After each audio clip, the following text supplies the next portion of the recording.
Question 1. While standing in an elevator, you see a screw fall from the ceiling of a elevator.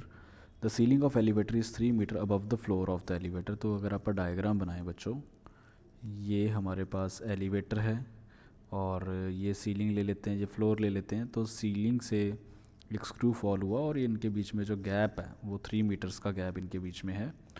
If the elevator is moving upward with a constant speed of, elevator की speed अपर 2.2 meter per second decide कर देते हैं. How long does it take for the screw to hit the floor. Screw को यहाँ से गिर के फ्लोर को हिट करने में कितना टाइम लगेगा. तो बच्चों इसमें रिलेटिव का कॉन्सेप्ट यूज़ करना पड़ेगा. लेट से हमारे पास ये नट है और ये लिफ्ट है, राइट. तो N stands for nut and L stands for lift. तो अगर आप क्वेश्चन को with respect to lift solve करें तो इनिशियल वेलोसिटी नट की विद रिस्पेक्ट टू लिफ्ट हो जाएगी इनिशियल वेलोसिटी नट की माइनस इनिशियल वेलोसिटी लिफ्ट की.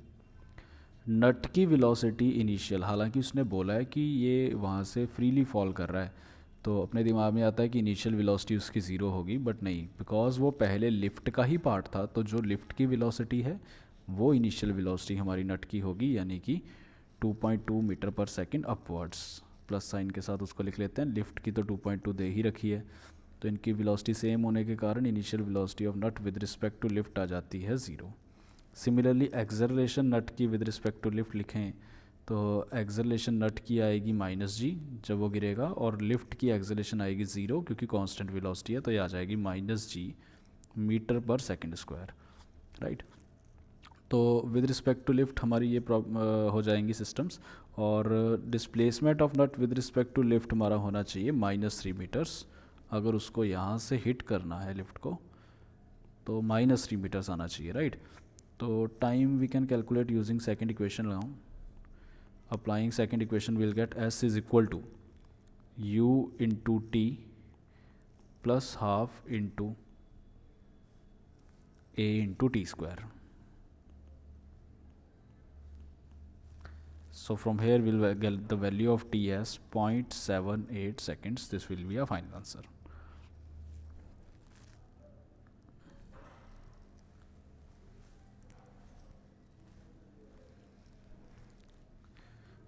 Question 2. In the above question, how long is the screw in air if the elevator starts from rest when the screw falls and moves upward with the constant acceleration of 4 metre per second square. तो elevator की acceleration अपने को दे दी इस case में 4 metre per second square upwards. तो इसमें भी अगर आप with respect to lift problem को सॉल्व करें तो initial velocity of nut with respect to lift will be initial velocity of nut minus initial velocity of lift. तो इस केस में बोला है कि लिफ्ट रेस्ट से स्टार्ट करिए, तो नट की भी इनिशियल 0 होगी और लिफ्ट की भी इनिशियल 0 होगी, तो ये तो 0 ही आ गई. अब acceleration of nut with respect to lift इस केस में आएगा, नट की आएगी -g और लिफ्ट की आएगी +4, -g +4, राइट. तो ये अपने पास अगर आप देखें तो g का वैल्यू अगर आप 10 उठा लें तो -14 मीटर पर सेकेंड स्क्वायर बनती है acceleration of nut with respect to lift, right. तो using second equation displacement of nut with respect to lift, मुझे पता है कि नट को यहाँ से गिर के लिफ्ट तक टकराने के लिए इतना चलना पड़ेगा नीचे की तरफ, वो -3 मीटर्स ही ले लेंगे, is equal to ut plus half into A into T square. तो यहाँ से t की वैल्यू अपने पास आएगी which comes out to be 0.66 seconds. This is the final answer.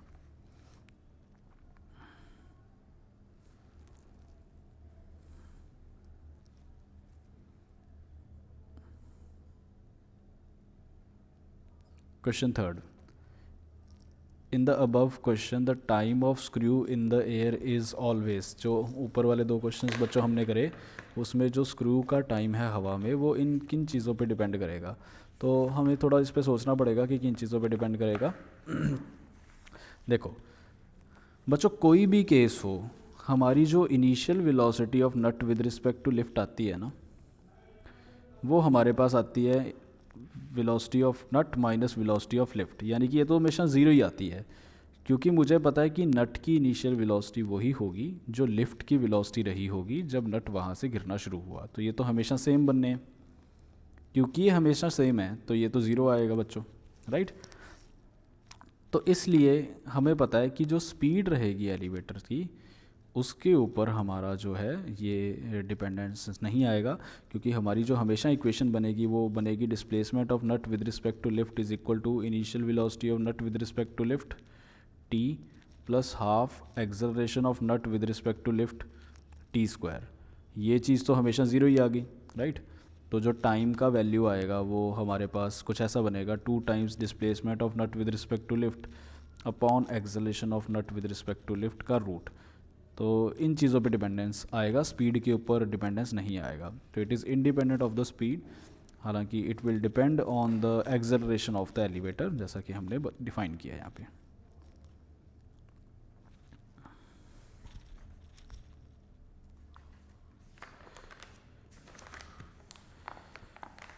Question 4.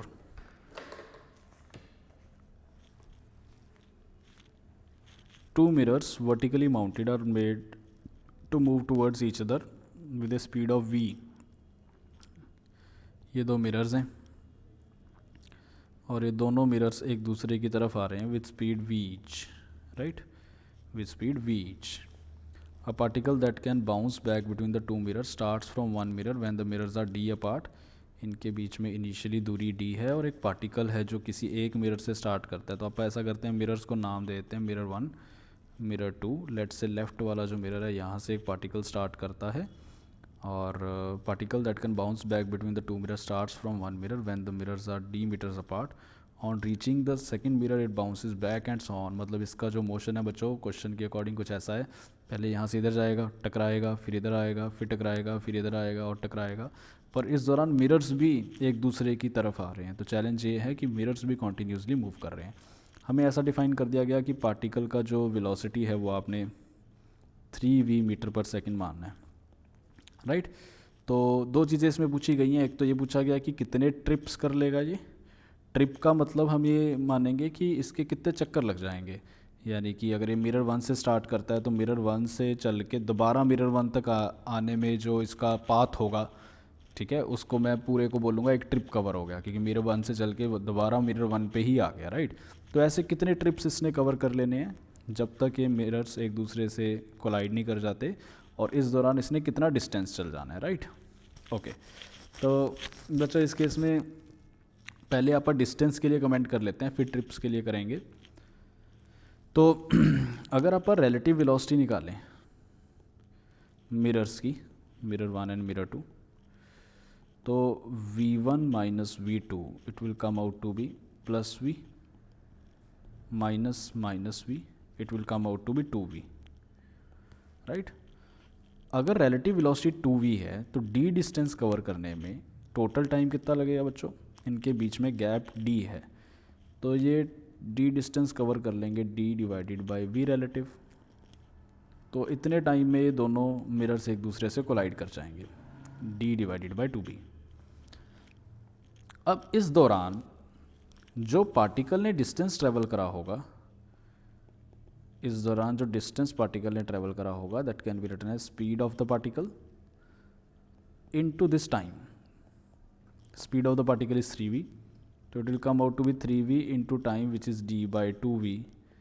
तो this will come out to be 3d by 2, यानी कि 1.5d, 1.5 times d, right. This will be answer. अब बच्चों देखो आंसर तो यहीं से मार्क हो जाता है क्योंकि 1.5d वाला एक ही ऑप्शन है। अब इसमें इनफाइनाइट ट्रिप्स क्यों आए? क्योंकि बी ऑप्शन में अपने को दिख रहा है कि ट्रिप्स भी इनफाइनाइट है। तो ये मैंने ना एक्सप्लेन करा है पूरा मैथमेटिकली। ये आप क्वेश्चन नंबर 5 देखोगे इसी एक्सरसाइज का 4b का MCQ number 5, right. MCQ number 5 में बिल्कुल सेम ही चीज़ पूछी हुई है ट्रिप्स वाली, तो वहाँ पे एक्सप्लेन करा हुआ है मैथमेटिकली। तो फिलहाल अपना यहाँ पे तो आंसर 1.5d से ही मार्क हो जाएगा।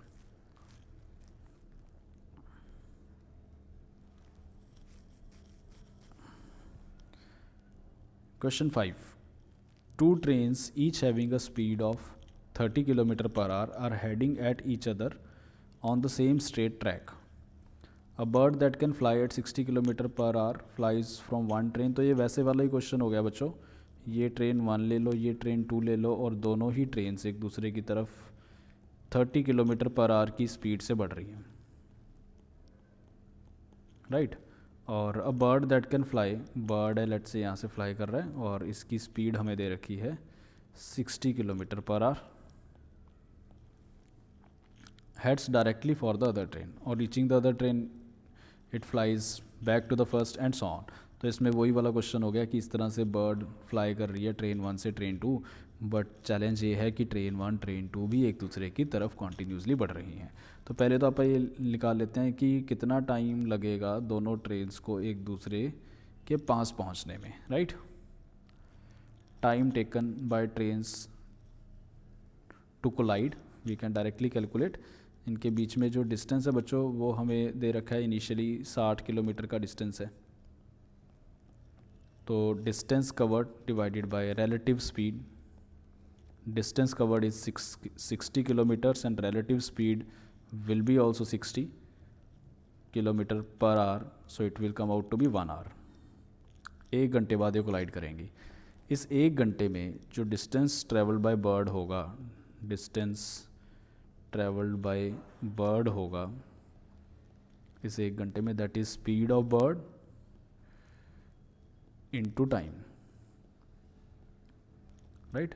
Speed of bird is given as 60 kilometers per hour and time is 1 hour. तो इसने ट्रैवल कर लिया होगा ओवरऑल 60 किलोमीटर्स। ये अपना फाइनल आंसर आ जाएगा।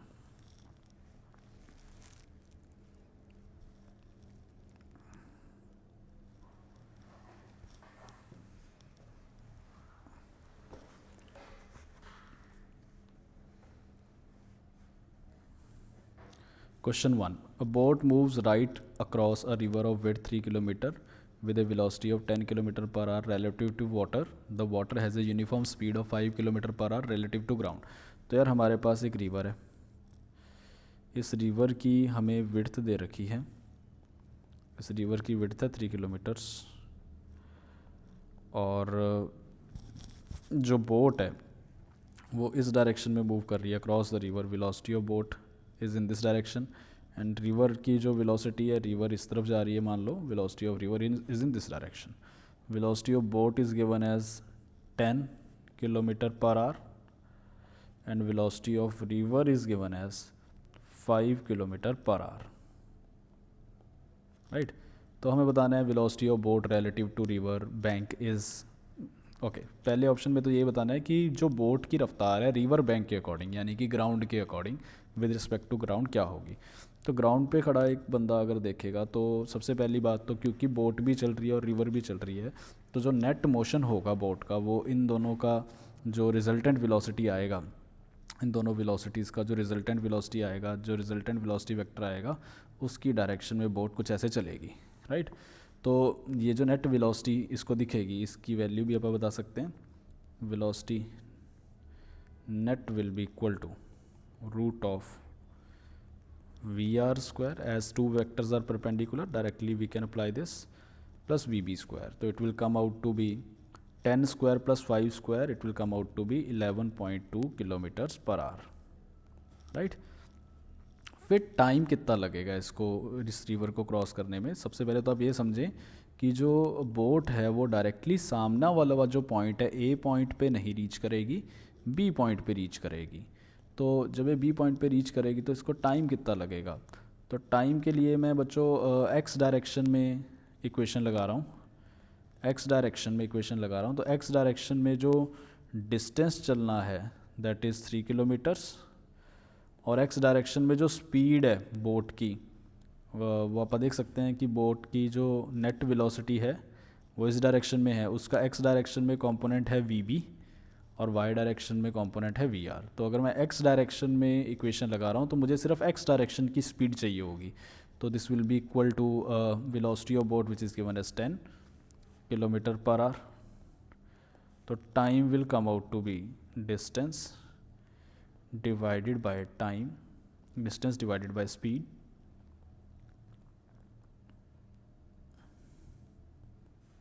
Three by 10 hour. ठीक है, इसको अगर मिनट्स में करना हो बच्चों तो इसको लिख सकता हूँ 3 बाई 10 आवर इंटू 60, तो this will come out to be 18 minutes. ठीक है जी। तो अपना नेट वेलोसिटी 11.2 वाला ऑप्शन ठीक है। Time taken by the boat to cross the river is 18 minutes, ये भी ठीक है। ड्रिफ्ट ऑफ द बोट कितना होगा, तो ड्रिफ्ट के लिए, ड्रिफ्ट जो होगा बोट का, ड्रिफ्ट के लिए बेसिकली ये पूछ रहा है डिस्टेंस ए बी कितना होगा, राइट। तो ए बी डिस्टेंस के लिए हम वाई डायरेक्शन में हमने, सॉरी यहाँ पे जो हमने टाइम निकाला है उसमें हमने वाई डायरेक्शन में लगाई है इक्वेशन, वाई डायरेक्शन में इक्वेशन लगाई है। तो ये आ जाएगा distance in y is equal to this and velocity in y is equal to this. तो वाई डायरेक्शन में इक्वेशन लगा के हमारे पास टाइम आ गया था। अब ड्रिफ्ट के लिए आप एक्स डायरेक्शन में लगा दो इक्वेशन। एक्स डायरेक्शन में अगर इक्वेशन लगाएंगे तो we will get distance travelled in x direction is speed in x direction into time. X direction में जो स्पीड होगी वो अपनी आ जाएगी V R into time. Speed V R है अपनी 5 और टाइम अपने को लगा है किलोमीटर पर आवर में, अगर आप देखें 3/10। तो ये 1.5 किलोमीटर बनेगा ड्रिफ्ट, राइट। तो ये वाला आंसर तो मैच नहीं कर रहा क्योंकि ड्रिफ्ट की वैल्यू 11.2 दे रखी है, तो ये अपना आंसर सी वाला गलत हो जाएगा। D, the direction of boat with respect to normal to the direction of the flow of the river is tan inverse 1/2। तो ये बेसिकली ना ये वाला एंगल पूछ रहा है alpha. Let's say if I define this angle as alpha, alpha की value पूछ रहा है। तो बच्चों tan alpha clearly with the help of vectors we can say it will be equal to V R by V B. V R का value 5 है और we B का वैल्यू 10 है, तो अल्फ़ा का वैल्यू यहाँ से क्लियरली tan इनवर्स 1/2 आ जाएगा। This is a final answer. तो ये अपना डी वाला ऑप्शन भी सही है, तो ए बी डी इसका फाइनल आंसर आ जाता है।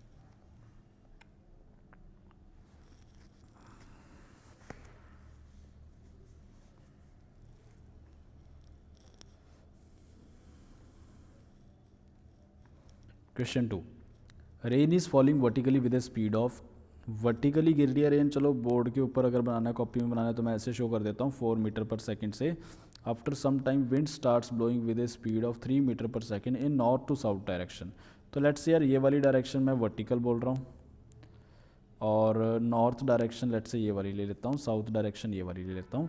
तो नॉर्थ से साउथ डायरेक्शन में विंड ब्लो कर रही है with a speed of 3 meters per second, right. तो in the north to south direction, in order to protect himself from rain, a man standing on the ground should hold his umbrella at an angle theta given by। तो पहले तो हम ये बताते हैं कि भी रेन की जो नेट वेलोसिटी आएगी, क्योंकि विंड भी चल रही है और रेन खुद भी नीचे गिर रही है, तो दोनों वेलोसिटीज़ का नेट रिजल्टेंट दिखेगा अपने को। तो रेन कुछ नेट इस डायरेक्शन में गिरती हुई दिखेगी, वेलोसिटी ऑफ रेन, राइट, जो कि इन दोनों का रिजल्टेंट होगा, ठीक है। तो वेलोसिटी ऑफ रेन जो अपने पास आएगी वो अगर आप लिखें वेक्टर फॉर्म में, तो it is velocity of wind plus velocity of rain, velocity of rain with respect to ground जो आएगी, राइट। तो it will be -3 i cap -4 j cap. अब इसका एंगल वगैरह बताना है, तो लेट्स से वर्टिकल के साथ एंगल बताना है, तो लेट्स से मैं इस एंगल को अल्फ़ा डिफाइन कर देता हूँ। तो ये मेरे पास आ जाएगा जी tan अल्फ़ा बराबर 3/4, अल्फ़ा बराबर tan इनवर्स 3/4, राइट। वर्टिकल के साथ इतने एंगल पे रेन गिरेगी, जिस एंगल पे रेन गिरेगी ऑब्वियसली आप उसी के अगेंस्ट अम्ब्रेला को होल्ड करोगे, तो आपका अम्ब्रेला होल्ड करने की डायरेक्शन कुछ ऐसी हो जाएगी बच्चों, ठीक है जी। तो अम्ब्रेला होल्ड करेंगे हम कुछ इस डायरेक्शन में, इसके अगेंस्ट हम अम्ब्रेला होल्ड करेंगे। तो अम्ब्रेला होल्ड करने की डायरेक्शन कुछ ऐसी हो जाती है। तो ये एंगल अगर अल्फ़ा है बच्चों, तो clearly you can see this angle will also be alpha, vertically opposite. तो इतने एंगल के साथ tan inverse 3/4 from the vertical से इतने एंगल पे हम अम्ब्रेला होल्ड करेंगे, ठीक है जी, tan इनवर्स 3/4। अब ये अम्ब्रेला जो होल्ड कर रहा है ये किस डायरेक्शन में पॉइंट कर रहा है बच्चों, तो ये ऐसे होल्ड कर रहे हैं अम्ब्रेला, इस अम्ब्रेला की जो डायरेक्शन आप देख सकते हो नॉर्थ की तरफ पॉइंट कर रहा है, ये इधर वाली साइड नॉर्थ है ना, तो it is this much angle with vertical towards north. तो ये tan में ये बन जाएगा। इसी चीज़ को जब आप साइन में कन्वर्ट करोगे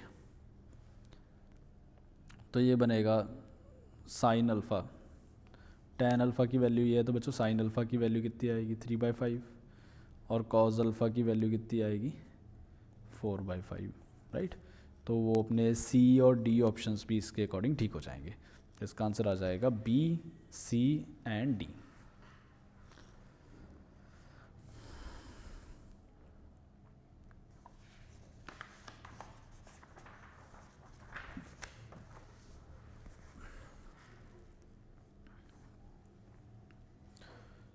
Question 3. A man throws a stone vertically up with a speed of 20 meter per second from the top of a high-rise building.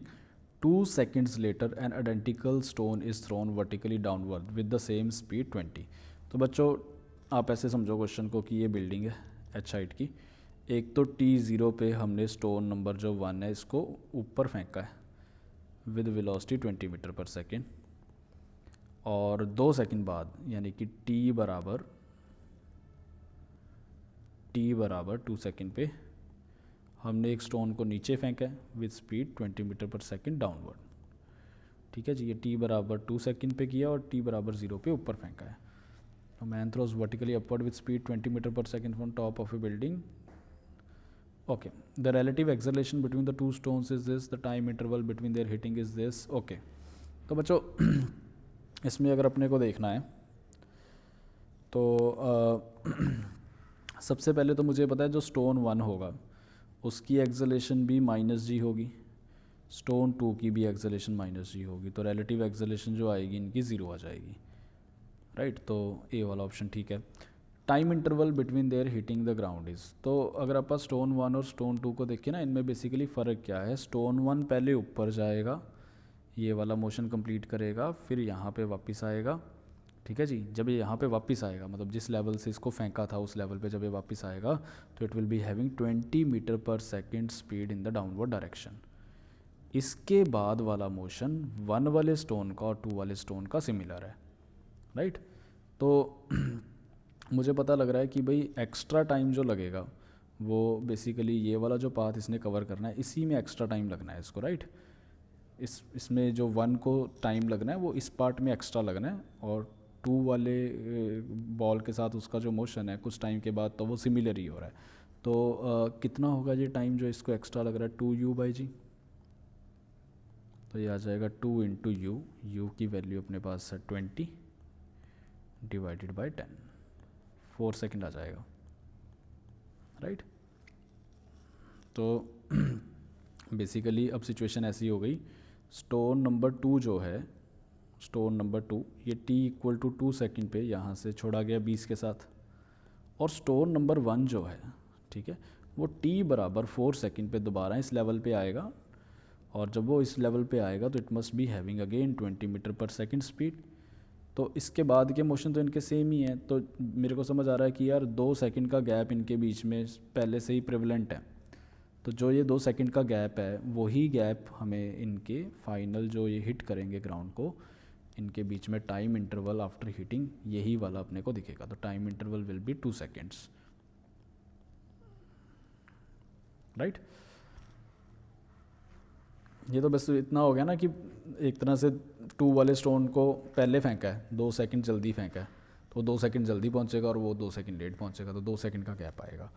Okay, तो 2 सेकेंड का इंटरवल आएगा, तो ये भी अपना सही हो गया। Both will have the same kinetic energy when they hit the ground, kinetic energy same होगी क्योंकि यहाँ पे आप देख सकते हो बच्चों कि अगर यहाँ पे वेलोसिटीज़ इनकी सेम है 20-20, इसके बाद का मोशन देखो तो इसने भी h ट्रैवल करना है, इसने भी h ट्रैवल करना है, तो जो स्पीड बनेगी इनकी, लेट्स से जो स्पीड बनी, लेट्स से इसकी v1 बन गई और इसकी v2 बन गई, राइट। वो स्पीड आप कैसे देंगे, थर्ड इक्वेशन से दे देंगे, v² - u² बराबर 2as, right.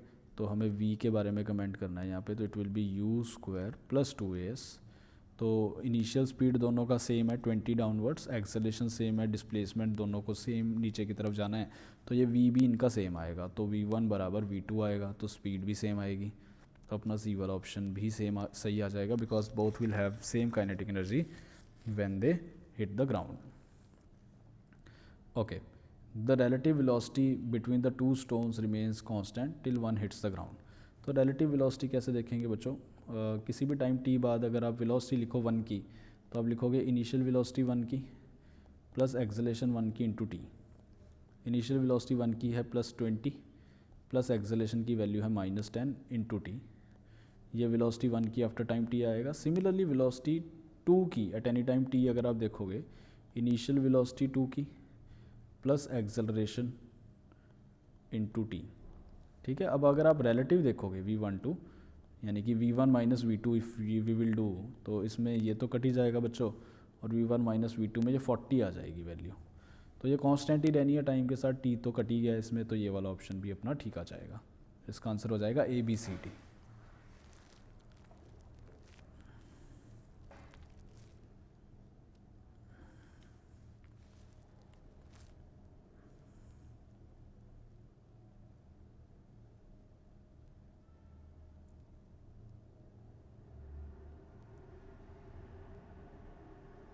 Question number 4,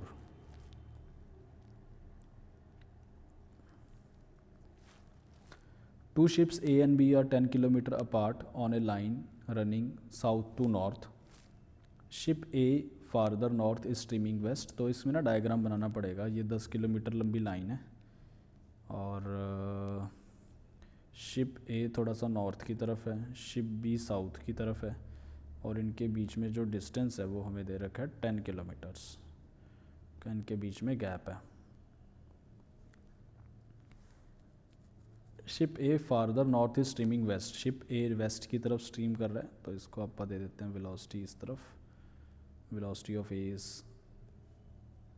20 kilometres per hour. और ship B is streaming north. Streaming north मतलब शिप बी की वेलोसिटी है इस डायरेक्शन में। Velocity of B is 20 kilometre per hour in this direction.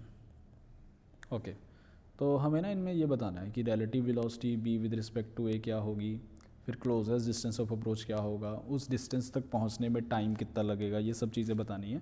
तो पहले ना आप वेलोसिटी ए की और बी की वेक्टर फॉर्म में लिख लेते हैं। वेलोसिटी ए की लिख लेंगे -20 आई कैप, वेलोसिटी बी की लिख लेंगे +20 जे कैप। तो वेलोसिटी जो ए की विद रिस्पेक्ट टू बी आएगी it will B -20 I cap -20 J cap, right, ये आ गई। अच्छा, इस वेलोसिटी का जो मैग्नीट्यूड आएगा वो आ जाएगा √20² + 20², यानी कि 20√2। ये वेलोसिटी का मैग्नीट्यूड आ गया। और इसका जो डायरेक्शन आएगा, तो अगर आप इस रिलेटिव वेलोसिटी को ड्रॉ करो बच्चों, नेगेटिव में इसका कंपोनेंट है 20 और नीचे भी नेगेटिव में कंपोनेंट है इसका नेगेटिव जे में 20, तो नेट वेलोसिटी कुछ इस डायरेक्शन में आएगी। ये नेट वेलोसिटी का हमें एंगल बताना है from east towards north. Okay, तो